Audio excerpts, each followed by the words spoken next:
Hi friends, നമ്മളിന്നൊരു പുളിശ്ശേരിയാണ് തയ്യാറാക്കാൻ പോകുന്നത്. നല്ല കുറുകിയ പുളിശ്ശേരിയാണ്. ഇത് സദ്യ സ്പെഷ്യലാണ്. അപ്പോൾ അതിനായിട്ട് ഞാനിവിടെ പൈനാപ്പിളും ഏത്തപ്പഴമാണ് എടുത്തിരിക്കുന്നത്. അപ്പോൾ നമ്മൾ ഒരു പൈനാപ്പിൾ എടുത്തിട്ട് അതിൻ്റെ പകുതി ഭാഗമാണ് ഞാനിപ്പോൾ എടുത്തിട്ടുള്ളത്. അത് നന്നായിട്ടൊന്ന് കട്ട് ചെയ്ത് ചെറിയ പീസുകളാക്കി നമുക്കത് മാറ്റി അതിൻ്റെ സ്കിന്നൊക്കെ അങ്ങ് മാറ്റി കളയാം. എന്നിട്ടതൊന്ന് ക്ലീൻ ആക്കിയിട്ട് നമുക്ക് ചെറിയ പീസുകളാക്കി ഒന്ന് അരിഞ്ഞെടുക്കണം. അപ്പോൾ ഞാനിതിൻ്റെ സ്കിന്നൊക്കെ അങ്ങ് മാറ്റിയിട്ടുണ്ട്. ഇനി നമുക്ക് ഒന്ന് ക്ലീൻ ചെയ്ത് അരിഞ്ഞെടുക്കാം.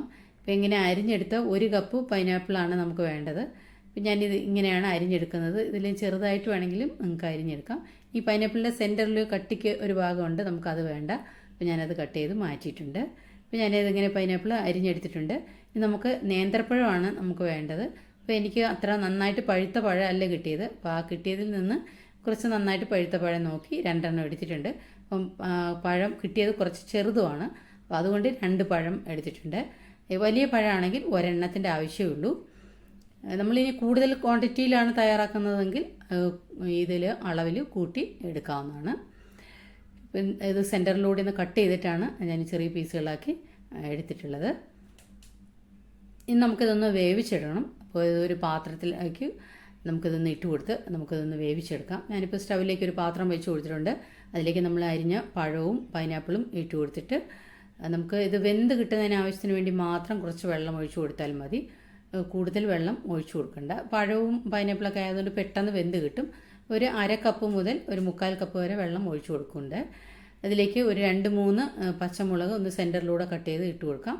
ഒരു 1/2 ടീസ്പൂൺ മഞ്ഞൾപ്പൊടിയും ഇട്ട് കൊടുത്തിട്ട് ഒന്ന് മിക്സ് ചെയ്തിട്ട് നമുക്കതൊന്ന് അടച്ച് വെച്ച് ഒരു ചെറിയ തീയിൽ നമുക്കതൊന്ന് വേവിച്ചെടുക്കാം. അപ്പോൾ ഞാനതൊന്ന് അടച്ച് വെച്ചിട്ടുണ്ട്. മീഡിയം ഫ്ലെയിമിൽ നമുക്കതൊന്ന് വേവിച്ചെടുക്കാം.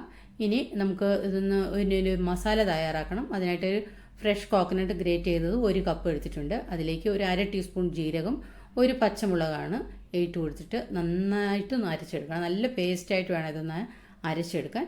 ഇപ്പോൾ നമ്മുടെ പൈനാപ്പിളും ഏത്തപ്പഴമൊക്കെ വെന്ത് വന്നിട്ടുണ്ട്. അപ്പോൾ ഇതിൽ നിന്ന് പഴം മാത്രം അതൊന്ന് പ്രത്യേകം ആക്കി ഇതൊന്ന് ഉടച്ചെടുക്കണം.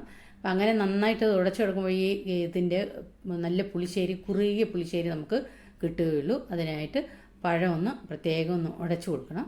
അപ്പോൾ ഞാനിത് ഉടച്ചു കൊടുത്തിട്ട് ഇതിലേക്ക് നമ്മൾ അരച്ച അതിൻ്റെ അരപ്പ് ഇതിലേക്ക് ചേർത്ത് കൊടുക്കുന്നുണ്ട്.